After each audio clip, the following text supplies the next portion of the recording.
Some interesting developments when it comes to Baldur's Gate 3 and the Xbox Series S and X and how they relate to one another, the features that can and can't be expected from consumers who purchase either one of those systems. Phil Spencer gave an interview recently during the opening night of Gamescom with IGN, and he had a lot to say about this. So this is a pretty long clip. I'm going to let it play out, and then we'll talk about what he said, what it means, and what we could extrapolate from the little hints that he gives. So let's go ahead and watch that. The Baldur's Gate 3 team brought up some issues with Xbox Series S and split screen getting it to work properly. I know the Forza team announced that it won't launch with split screen, I believe.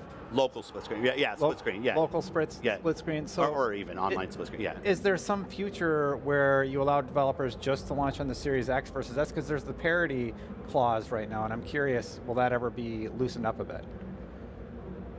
I want to decouple these issues a little bit. Yeah.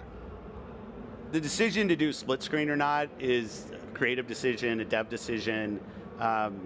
So if we think about like Forza, it has nothing to do with any kind of hardware thing on S and X, just where they wanted to focus their time.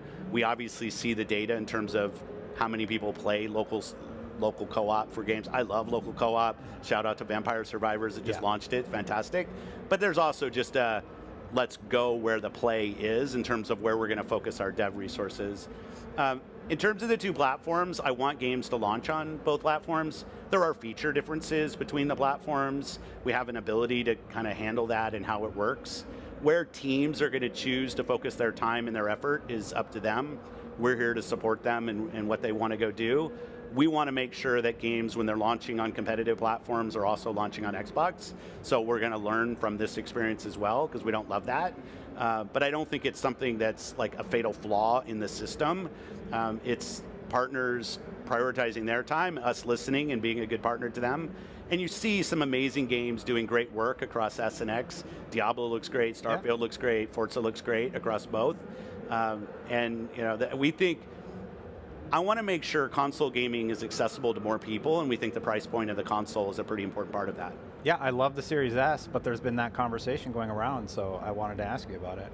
Yeah, no, I think it's a fair question. I will say that I think some of the discussion in the community has maybe not come from us or the devs. It's been more the community building, well, this happened, and then that happened, and then so it must be about this. And I think we can do more to add clarity to actually where we are, and I look forward to doing that.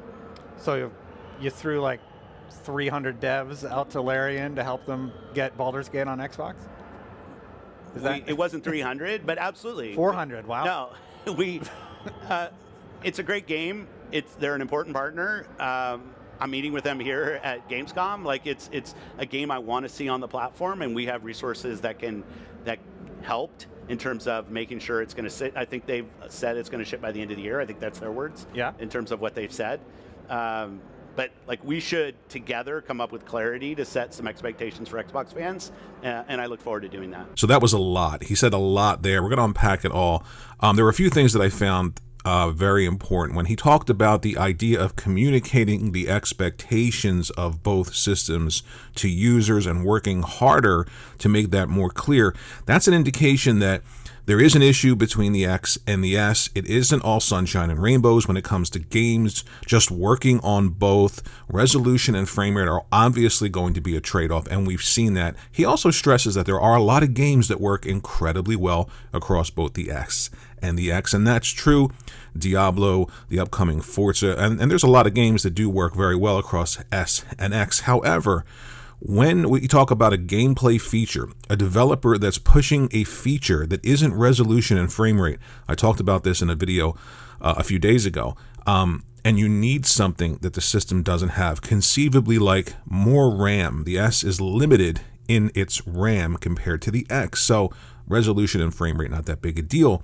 But a gameplay feature like drop-in, drop-out, split-screen co-op, if you need extra RAM and it's not there, you have a gameplay feature that conceivably would have to be cut from a game. So Xbox Series S users are not getting a full product by buying that particular system. The most important thing to remember here is during this interview, he is asked if they sent engineers to help, and he said yes. So the Microsoft engineers couldn't even get this to work. Larian Studios has announced the game will launch before the end of this year, and the Xbox Series S will not have split screen co-op. Now, so there are a couple of things that I want to stress here. First and foremost, almost nobody really uses split screen co-op anymore. Now, that's not an excuse for it not to exist, and it's certainly not an excuse if a developer creating a video game and wants to have that in that game, then having to take it out in order for it to ship on your particular piece of hardware. However, he does say that they have the metrics and they do see who is, and more importantly,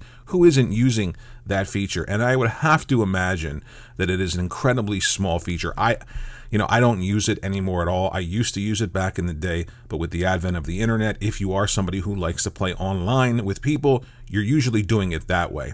Not an excuse for the Xbox Series S and the shortcomings that it has. Here's why it's not an excuse. Yes, that feature isn't one that is that important. It isn't one that is used that much. However, this is a developer creating a game that's getting a lot of buzz, a game that many people are enjoying, and that has to come to your platform. And with the parity clause now dropped, because that's essentially what's happened, the parity clause has gone out the window, the floodgates are open, and most consumers understand, because Microsoft worked hard to make that distinction between the S and the X, that resolution and frame rate were going to differ. And this is where, when I pointed out, they have to work harder to explain the features to the consumers that they can expect, and more importantly, the features that they should not expect.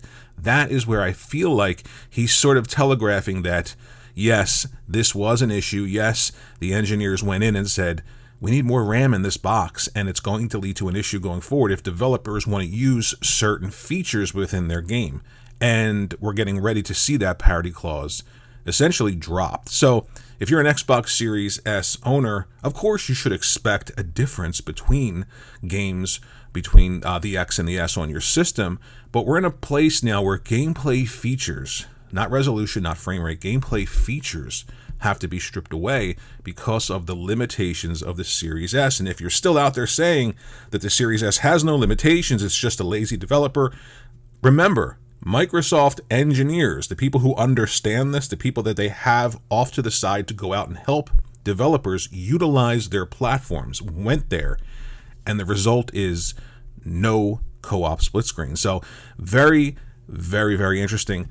Another point that I found interesting, and I agree with, and I'm not trying to make an excuse here for the Series S, but I feel like price point of entry is much more important than split screen co-op.